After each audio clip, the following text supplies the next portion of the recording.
하겠습니다만은 이번 박주민 의원님의 질문은 굉장히 중요한 민주주의 원칙을 말씀하셨고 후보자도 동의했고 한덕수 대행이 그러한 얘기를 한 것은 잘못이라는 일종의 규탄이라고 저는 생각합니다. 수고하셨습니다. 다음은 마지막 1차 질의로 김한규 간사께서 하시겠습니다. 네, 후보자님. 국회가 추천한 헌법재판관이 탄핵 사건에서 국회에 유리한 결정을 할 우려가 있다. 이런 얘기를 하는 분들이 있는데 동의하십니까? 전혀 동의하지 않습니다. 후보자는 국민의힘에서 추천하신 분입니다. 그러면 이 국민의힘 소속인 윤석열 대통령의 탄핵 사건에서 윤석열 대통령에게 유리하게 재판을 할 우려가 있습니까? 전혀 없다고 생각을 합니다. 후보자님은 국민의힘이 추천했는데 국민의힘 의원들은 오늘 보시다시피 청문회를 보이콧하고 있습니다. 그런데 오늘 청문회에 참여하신 이유는 뭡니까?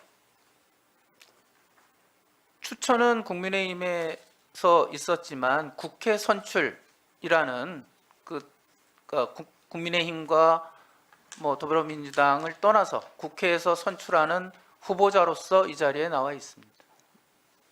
혹시 국민의힘 소속 의원이나 아니면 관련자분들한테서 헌법재판관 추천은 우리가 했지만 청문회에는 응하지 말아달라 이런 부탁을 받은 적은 없습니까? 전혀 없습니다. 현재까지 후보자가 파악하기로 인사청문 절차 또는 후보자 추천 과정에서 헌법이나 법률에 위법한 절차가 있습니까? 추천 과정은 제가 알지는 못합니다. 그 부분은. 근데 저한테 그 후의 절차에 대해서는 특별한 문제는 없었던 것으로 압니다. 네. 아니면 후보자가 추천되는 과정에서 후보자가 불법적인 청탁을 하거나 이런 대가 관계가 오가거나 그런 정황이 있었습니까? 그런 건 전혀 없었습니다. 네. 후보자께서 현재 이 자리에 계신 거는 본인이 추천된 절차 또 그리고 그동안 인사청문 과정에 대해서 본인이 알고 있는 한 위법이 없기 때문에 그 자리에 계신 거 아닙니까? 제가 알고 있는 한은 그렇습니다.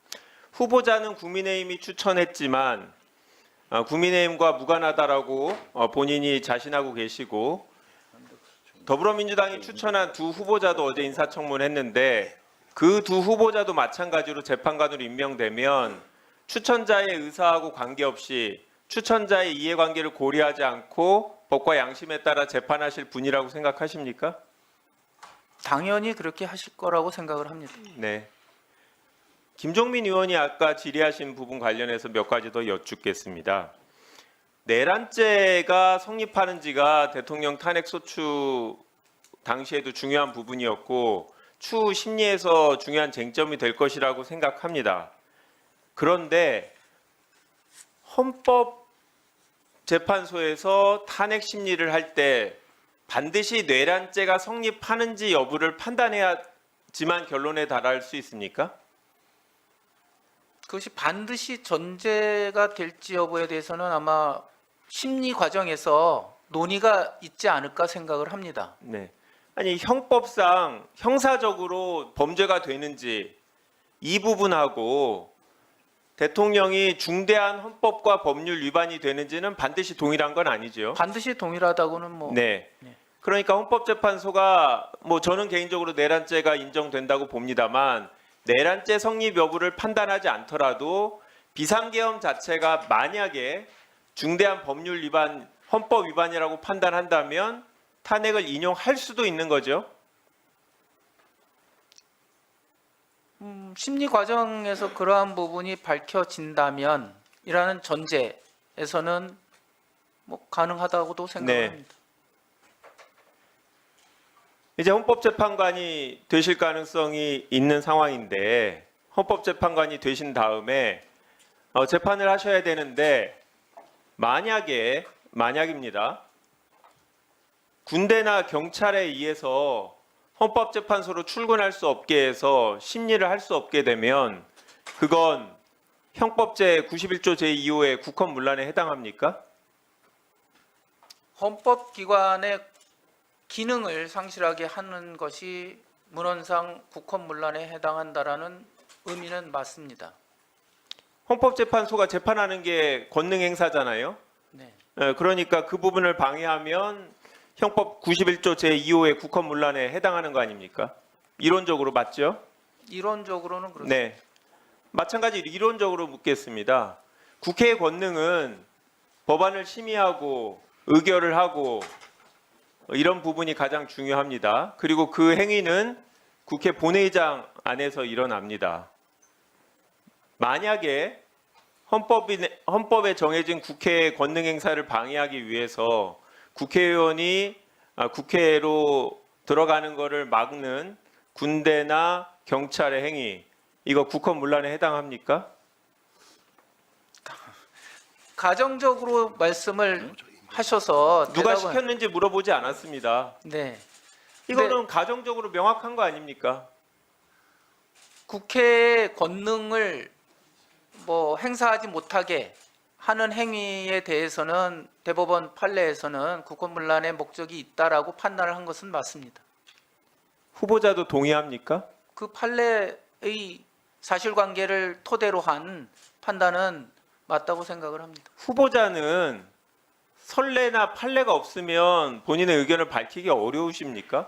그게 아니라 오늘 사실관계 모든 경우에 다 그러시거든요. 선례나 판례가 있으면 이제 안심이 되시는지 그때서 그 부분이 맞다라고 하시는데 모든 경우가 그럴 수 없잖아요. 새로운 사례도 있을 수 있고 그런 맞습니다. 부분에 근데 대해서 의견을 물어보는 겁니다. 제가 말씀드리는 거는 사실관계가 재석 확정된 상태에서 확실히 판단할 수 있다라는 걸 전제로 말씀드리는 겁니다. 구체적인 사안에서는 그렇죠. 근데 하여튼 이론적으로는 국회가 입법 활동을 하지 못하도록 결의를 하지 못하도록 출입을 금지하면 국헌문란에 해당할 수 있는 거죠.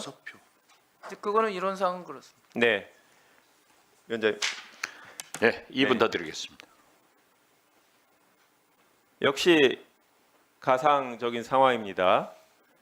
만약에 대통령의 관여 여부하고는 무관한 얘기입니다.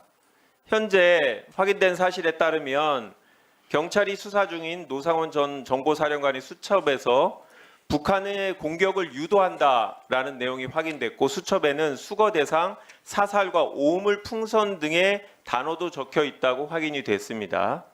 누가 지시했는지 누가 공모했는지는 아직 알 수 없는 상황입니다. 만약에 이러한 부분이 사실이라면 외환죄에 해당하는 형법 제99조 일반 이적죄의 구속요건, 즉 대한민국의 군사상 이익을 해하는 경우에 해당합니까? 그 부분에 대해서는 제가 아직 그 내용도 언론 보도를 통해서 확실히 알지를 못한 상황입니다. 제가 그래서 드리는 부분만 확인하시면 됩니다.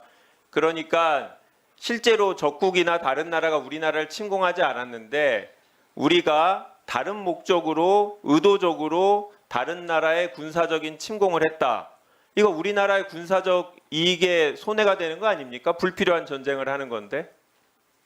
사실관계가 침공을 했다라는 것을 말씀하신다면 문제가 있는 행위라고 생각을 합니다.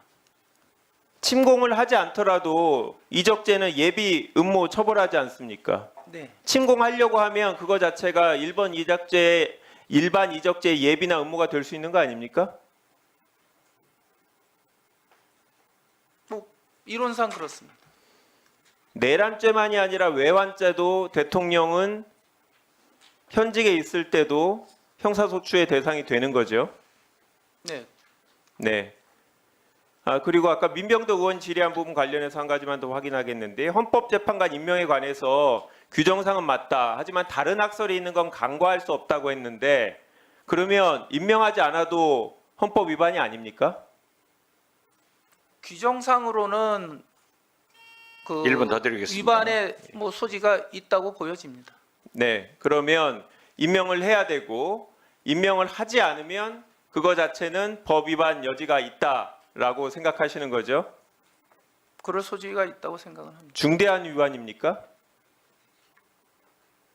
중대한 위반인지 여부에 대해서는 생각을 좀 해봐야 될 것 같습니다. 헌법재판소가 헌법기관이고 대통령의 탄핵 소추 사건을 담당하는데 헌법재판관을 임명하지 않는 게 중대한 위반이 아닙니까? 후보자가 국회에서 표결로 추천이 됐는데 후보자를 임명하지 않고 방치하는 게 중대한 위반이 아닙니까? 그 중대성에 관해서는 서로 이견이 있을 수 있다고 헌법재판관이 생각합니다. 그렇게 중요한 자리가 아닙니까?